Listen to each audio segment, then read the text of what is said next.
بسم اللہ الرحمن الرحیم. السلام علیکم. This is Amreen from Urdu views YouTube channel.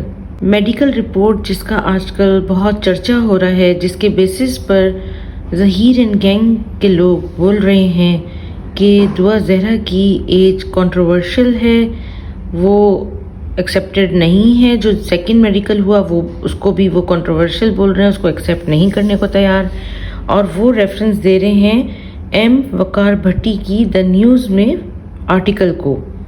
Us article کو اردو میں ٹرانسلیٹ کر کے آپ کو بتائیں گے. جن ڈاکٹرز کا ریفرنس دیا گیا ان کے بارے میں آپ کو بتائیں گے.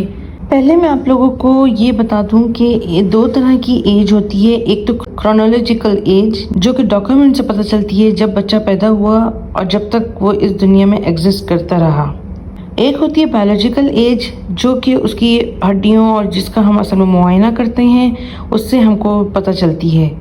تو کرونالوجیکل ایج تو صرف آپ کو ڈاکیومنٹ سے ہی پتہ چلے گی، اور بایولوجیکل جس سے آپ کو ایگزیکٹ ایج کبھی بھی پتہ نہیں چل سکتی، وہ آپ کے معائنے سے میڈیکل ٹیسٹ وغیرہ سے آپ کا ایک ایج رینج پتہ چلتی ہے کہ اس ایج کے بیچ میں ہو سکتا ہے یہ بندہ.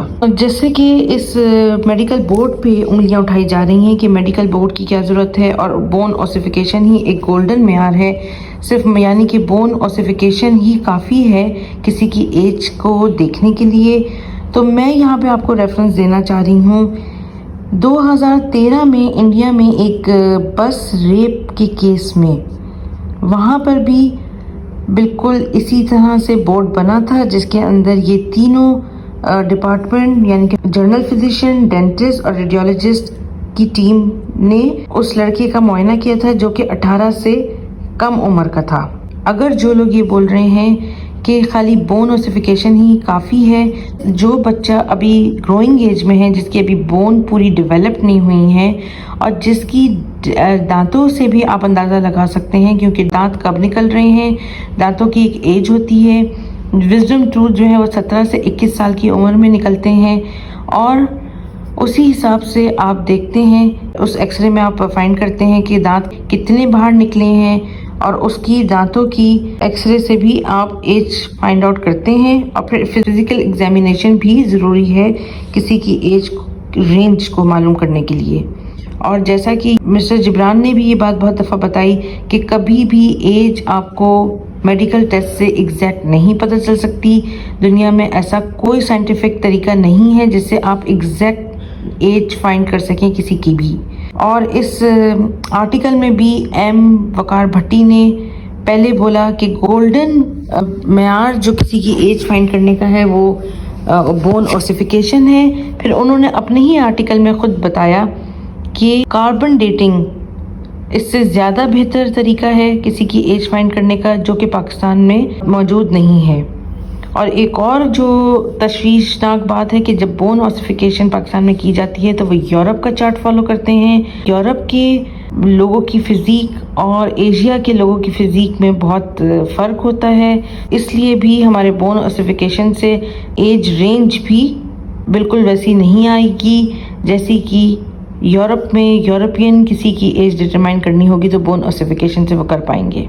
pubmed.gov کی سائٹ پر دیپک روائے کے مطابق ایک ٹیسٹ میں جس میں بون ڈفرینسز میجر کیے گئے یورپینز اور ایشین لوگوں کے، تو فائنڈنگز میں یورپین ٹالر اینڈ ہیویئر ہیں، اور BMD بھی ان کا گریٹ ہے ایشین لوگوں سے. آئیے اب آگے رپورٹ کا اردو ترجمہ سنتے ہیں. اس آرٹیکل میں سب سے پہلے جو ہیڈنگ ڈالی گئی ہے اس میں لکھا ہے کہ دعا زہرا کی اصلی عمر کا تنازع شدت اختیار کرتا جا رہا ہے. اسی سے آپ لوگ اندازہ لگا لیں کہ پہلے آرٹیکل کی جو ٹائٹل دیا گیا ہے اسی میں جھوٹ بولا گیا ہے، کیونکہ دعا زہرا کی 11 ممبرز کے میڈیکل بورڈ کے بعد کسی نے بھی اعتراض نہیں کیا سوائے ظہیر گینگ نے صرف اعتراض کیا. پھر پہلے پیراگراف میں لکھا گیا کہ والدین کی مرضی کے خلاف پنجاب میں شادی کرنے والی کراچی کی 9 عمر لڑکی دعا زہرا کی عمر کے تعین پر سنگین تنازع کھڑا ہو گیا. یہاں پہ بھی جو بات لکھی گئی کہ والدین کی مرضی کے خلاف، تو سب لوگ جانتے ہیں کہ والدین کی مرضی کے خلاف تو تھا ہی نہیں یہ سلسلہ، کیونکہ والدین کو تو پتہ ہی نہیں تھا۔ اور کیا 11 سال کی بچی جب وہ ظہیر سے کانٹیکٹ میں آئی، ظہیر 3 سال تک اس کے ساتھ کانٹیکٹ میں رہا، اور 3 سال کے بعد جب بچی 13 سال 11 مہینے کی ہوئی تو اس کو بھگا کے کڈنیپ کر لیا اور پنجاب لے جا کے وہاں پہ شادی کر لی۔ تو اس میں والدین کی مرضی یا نامرضی کا تو کوئی تعلق نہیں بنتا۔ پھر دوسرے پیراگراف میں لکھا گیا کہ 4 ریڈیولوجسٹ جنہوں نے اس کا دوبارہ معائنہ کیا، ان کا خیال ہے کہ ہڈیوں کی اوسیفیکیشن کی بنیاد پر اس کی ریڈیولوجیکل عمر 16 سے 17 سال کے درمیان ہے، جو کہ 17 کے قریب ہے۔ 4 نہیں تھے، جو 11 لوگوں کا میڈیکل بورڈ بنا اس کے اندر 3 ریڈیولوجسٹ تھے، اور ایک ریڈیولوجسٹ نے پہلے زہرا کا جو معائنہ کیا تھا اس میں 16 سے 17 ایج آئی تھی، جو کہ کہا گیا تھا کہ 17 کے قریب۔ نیکسٹ میڈیکل بورڈ کی رپورٹ کے مطابق صرف ریڈیولوجسٹ کے حساب سے 16 سے 17 ایج بتائی گئی ہے، جس کے اندر یہ صاف لکھا گیا ہے کہ unusual discrepancy، جس کا مطلب ہے کہ نارمل لوگوں جیسی ہڈیاں نہیں ہیں۔ پھر اس رپورٹ کے مطابق پھر محکمہ صحت سندھ کی جانب سے بنائے گئے خصوصی میڈیکل بورڈ میں شامل تینوں ریڈیولوجسٹ اور کچھ دیگر ممبران کی رائے ہے کہ ہڈیوں کی مضبوطی کی بنیاد پر دعا کی عمر 16 سے 17 سال کے درمیان ہے۔